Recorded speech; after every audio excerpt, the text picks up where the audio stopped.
비시디아 안디옥과 버가에서 바울을 만나다입니다. 바울의 1차 전도 여행의 경로를 좀 정리해 보면 수리아 안디옥이 2번 나오거든요. 출발한 안디옥은 지금으로 말하면 시리아 쪽입니다. 수리아 안디옥, 실루기아, 살라미, 바보, 버가, 비시디아 안디옥.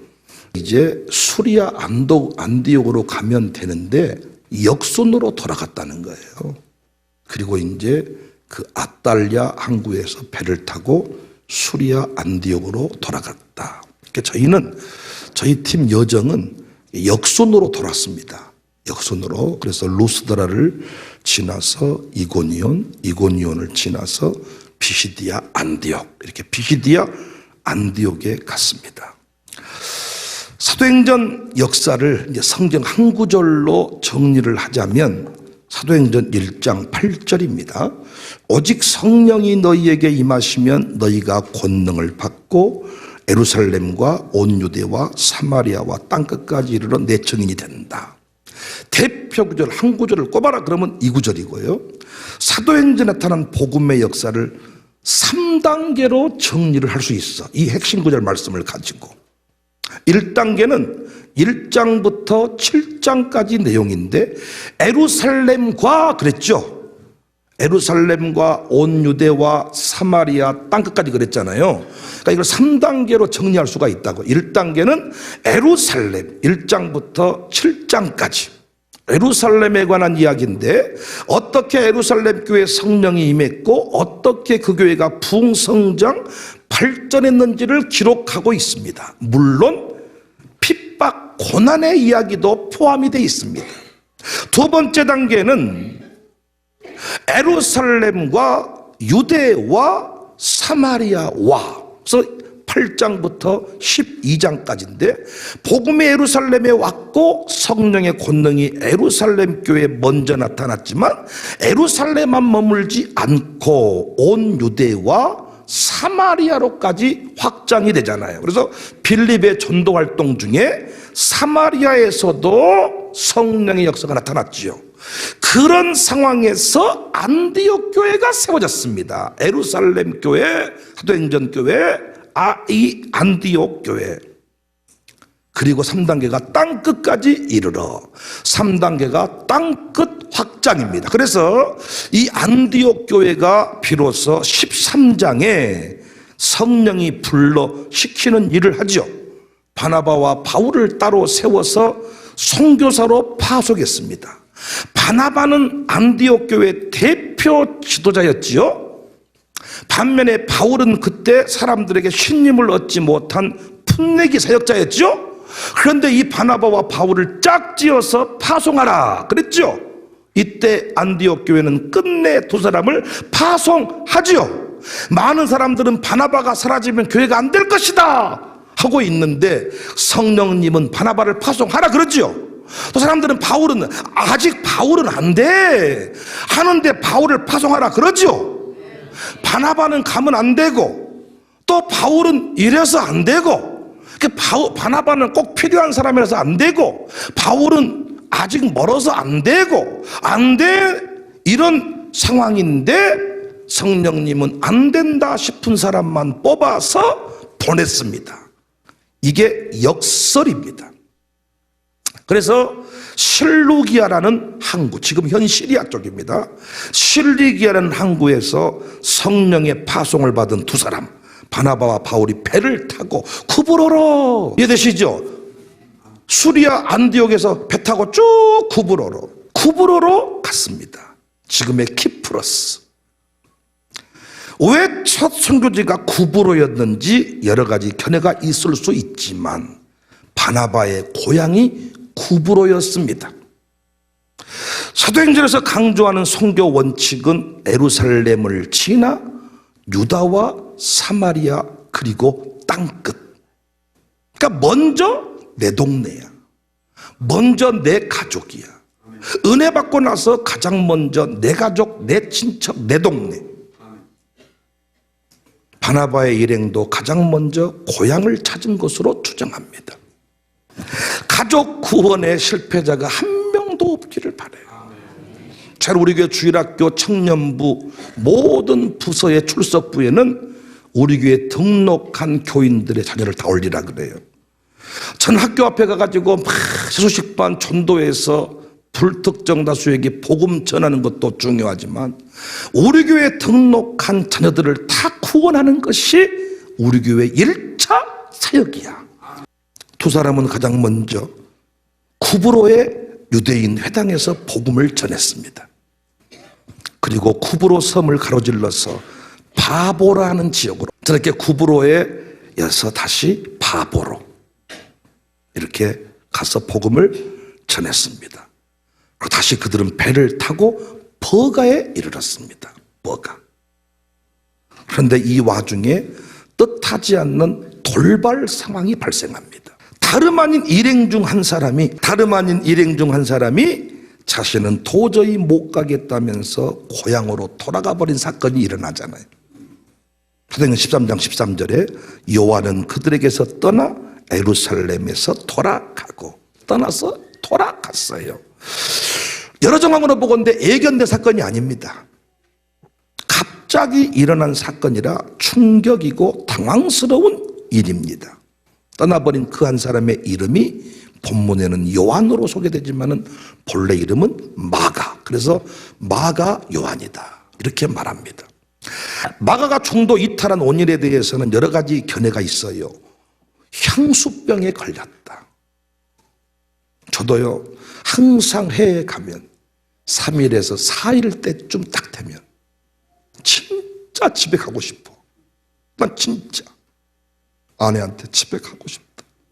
시작됐네. 근데 보세요, 같이 간 팀이 있고 마음 먹으면 돌아올 수 있는데 당시 상황은 모든 것이 걸어서 움직여야만 되는 이런 상황인데 쉽지가 않습니다. 향수병이었을 것이다. 가능해. 선교활동에 있어서 바울이 주도권을 잡은 것에 대한 불만의 표시, 바나바의 조카였거든요. 모든 그 초창기에는 바나바 하다 나중에 바울로 바뀌었다고 저 강의할 때 말씀드렸잖아요. 이게 기분 나쁠 수 있잖아요. 그죠? 버가에서 피시디아 안디옥까지 여정이 매우 험난했다. 지금도 험난합니다. 당시에 해적의 위험, 강도의 위험이 많았다. 풍토병에 걸렸다. 여러 가지 설이 있습니다. 여하튼 이 사건으로 인해서 2차 선교 여행에서는 바나바와 바울이 갈라집니다. 이런 어려움을 극복하고 도착한 곳이 피시디아 안디옥, 현 알바츠라는 동네입니다. 오늘 영상에서 보신 거예요. 사실 바울의 1차 전도 여행의 큰 열매가 이곳에서 일어났습니다.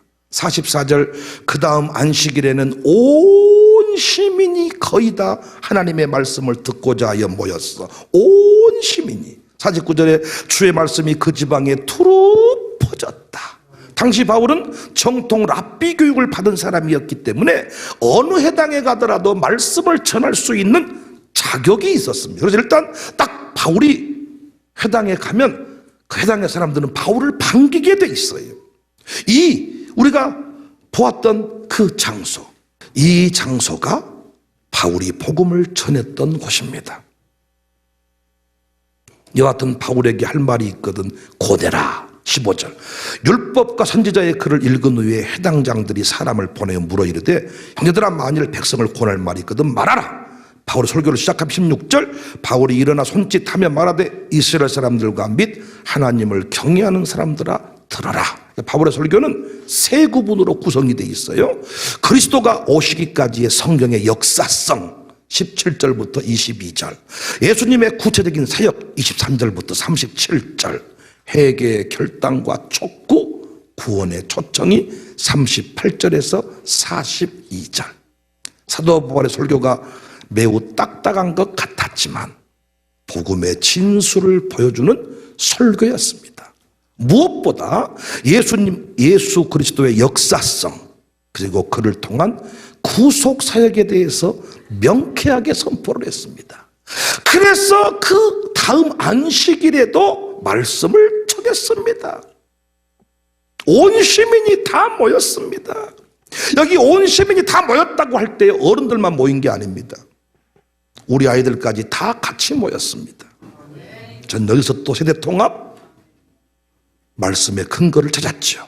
온 시민이 다 모였을 때 애들은 집에 놀고 있어라잉, 뽀로로 보고 있어라잉, 엄마 아빠만 갔다 올게, 이러지 않았다고요.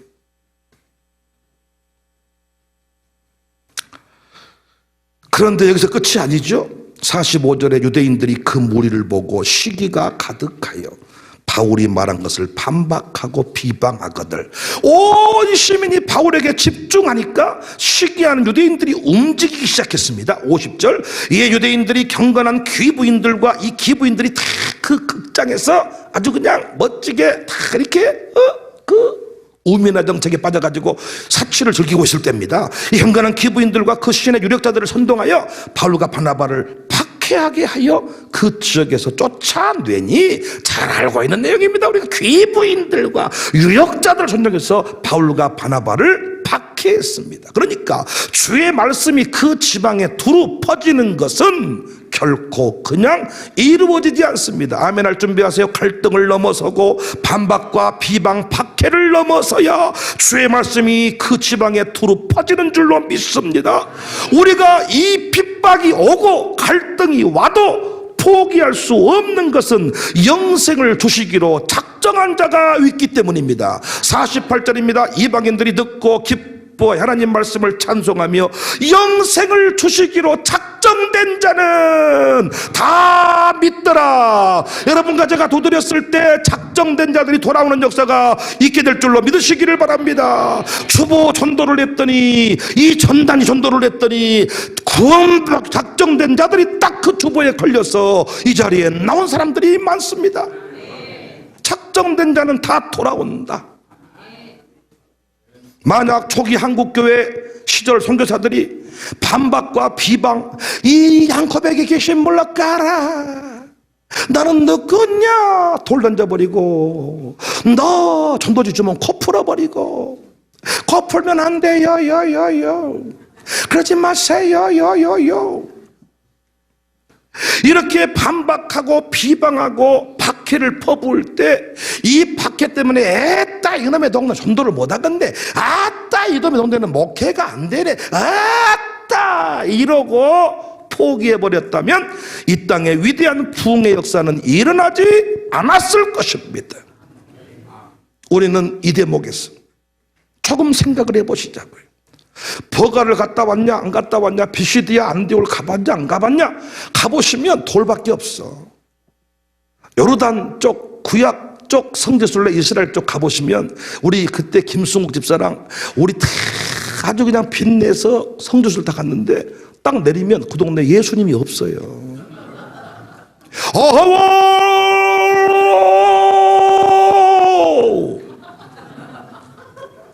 무슬림의 기도 소리만. 교회가 없어. 뭐냐 이게. 근데 그때마다 그 스토리들을 쭉 나눌 때 비시디아 안디옥 가보시면 아까 그 보여준 영상 그대로 돌밖에 없어. 이게 뭐냐, 도와 죽겠대. 성지순례 가가지고 살 탈까 봤어. 선글라스 쓰고 토시 끼고 우산 쓰고. 성지순례인가 관광인가 알지는 못하지만은 대학교 때 뭐 들어간다냐 죽겠니. 가보면 무너진 저 성벽터요. 저거 터, 회당터, 저런 게 한두 개 다 겉어가 겉어요. 아시아 7교회는 더 실망이 찬란합니다.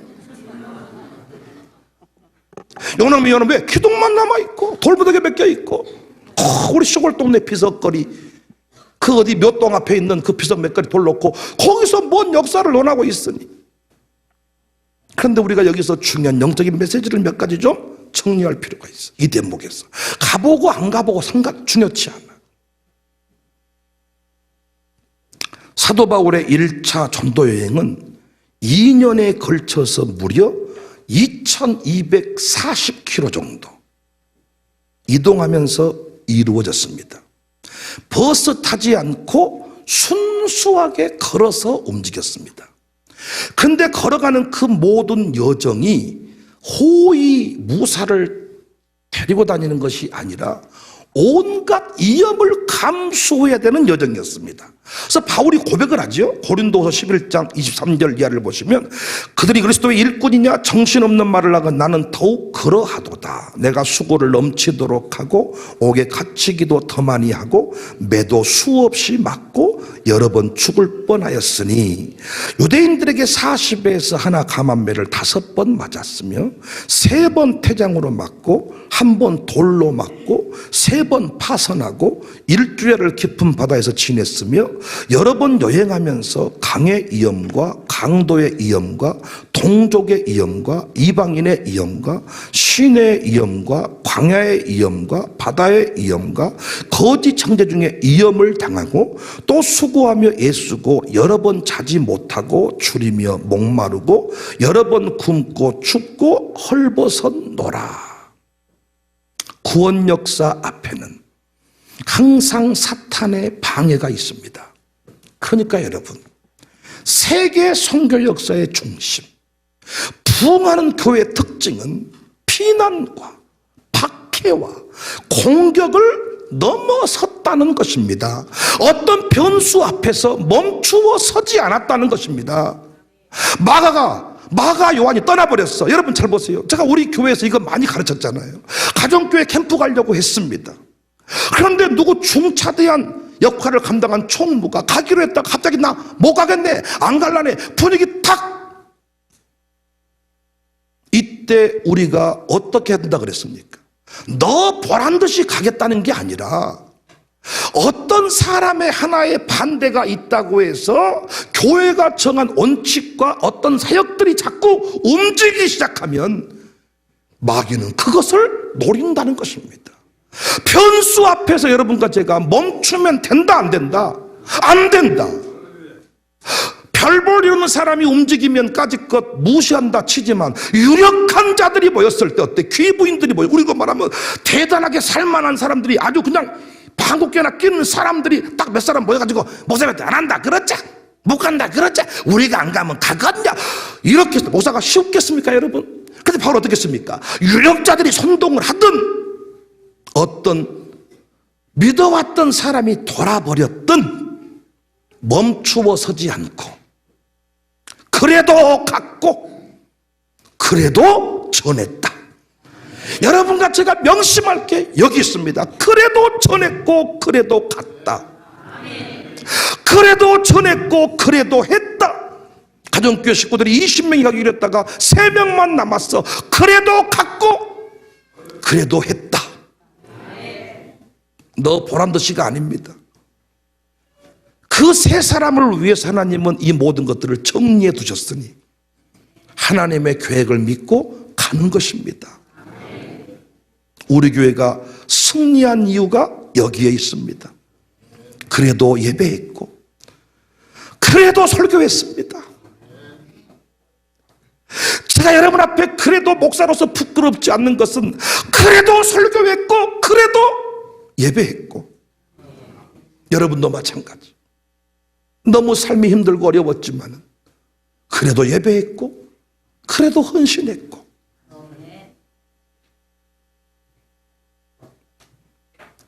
여러분 제가 고백했습니다만 튀르키예 성도순례를 지금 갈 만한 상황이었습니까? 보시다시피 온 세상의 모든 돈은 다 납부가 됐는데 저희 부부 돈, 부목사 그 비용이 만들어지지를 않아. 다 긁어 모아도 건축비 내기가 바쁘고 처리를 해야 돼. 그러면 내 생각에는 딱 안 가버렸으면 좋겠어. 딱 나머지 팀들만 보내고 가이드가 다 알아서 해주니까 우리 부부는 남겠습니다. 하면 딱 좋겠는데 야, 하나님께서 이루실 계획이 있겠지. 그러니까 항상 하나님의 계획을 믿는 거야. 현실을 믿고 내 생각을 믿어버린 게 아니라 하나님의 계획을, 내가 떠나면 안 되겠지. 내가 떠나면 공사가 멈춰버리겠지. 내가 떠나면 어떻게 되겠냐. 이런 수많은 생각이 들 때 바울도 마찬가지입니다.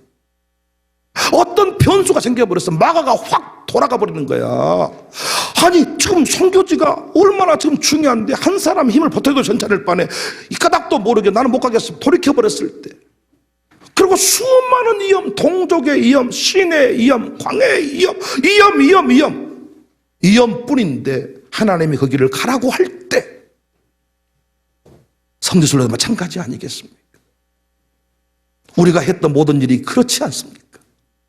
학교를 세운다고 할 때, 우리가 저런 사역들을 감당한다고 할 때 변수들이 많습니다. 그런데 우리는 항상 정해진 길을, 하나님이 명령하신 길을 갔습니다. 바울이 걸었던 그 길을 흉내라도 내기 위해서 걸어갔습니다. 사랑하는 여러분, 역사를 바꾸고 싶습니까? 왔다 갔다 하지 마십시오. 왔다 갔다. 솟구치는 불을 만들자. 불관리하자. 불이 꺼지면 안 된다. 온도 조절계 신앙이 되자. 온도계 신앙은 뭐냐? 온도계는 날씨가 추워, 쭉 더워, 쭉 더우니까 더워 죽겠네, 추워 죽겠네. 그런데 온도 조절계는 춥냐? 불을 떼불어. 덥냐? 에어컨 틀어버려. 온도를 높이고 낮추면서 환경을 다스려버리는 사람들.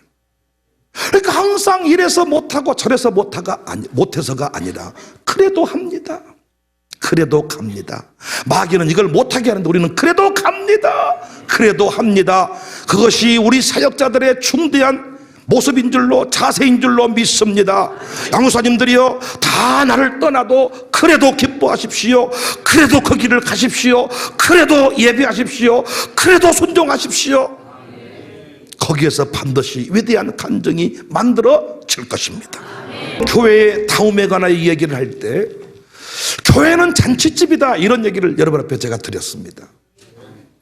교회 다움이 뭔가, 신자 다움이 뭔가, 불교 다움, 캐톨릭 다움, 이슬람 다움, 이것들은 말하기가 참 쉬워요. 어떤 큰 회당, 큰 사원들, 그런 절, 이렇게 불교 스님 만나면 그 느낌이 오는데, 교회 다움이 뭔가, 신자 다움이 뭔가, 교회 다움, 신자 다움은 저는 하나로 설명할 수 있다.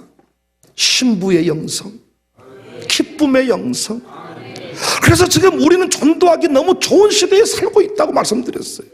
이 시대에 교회가 부흥 못하면 교회 부흥할 시간이 없다. 왜? 다 힘들고 어려운 이때에, 다 죽겠다고 하는 이때에, 힘들어 죽겠다고 살맛 없다, 살맛이 사라졌다고 말하는 이때에 예수님 안에 있는 우리만 기뻐할 수 있습니다.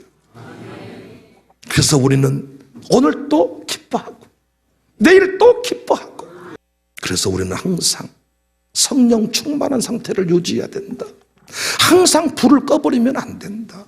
어떤 상황에도 기뻐할 수 있는 그런 영성이 우리 안에 있어야 된다. 그래서 제가 그 기쁨의 영성, 마룻바닥 영성 연결돼 있다. 항상 기뻐하려면 불이 꺼지면 안 되는데, 하나님 마룻바닥에 엎드려서 아버지 구하면 하나님이 불을 주신다, 타오르게 하신다. 그래서 우리는 마룻바닥을 기면 평생 기뻐하게 될 줄로 믿습니다. 나는 그 길 갈 수 없지만 주님이 대신 가십니다. 제가 지금 이 자리까지 올 수 있었던 것도요, 하나님의 은혜입니다. 그래도 갔기 때문에 우리 교회가 이만큼 승리한 거예요. 그래도 설교했고, 그래도 예배했고. 여러분 어떤 상황에서도 포기하시지 말고 우리가 바울 흉내라도 내봅시다.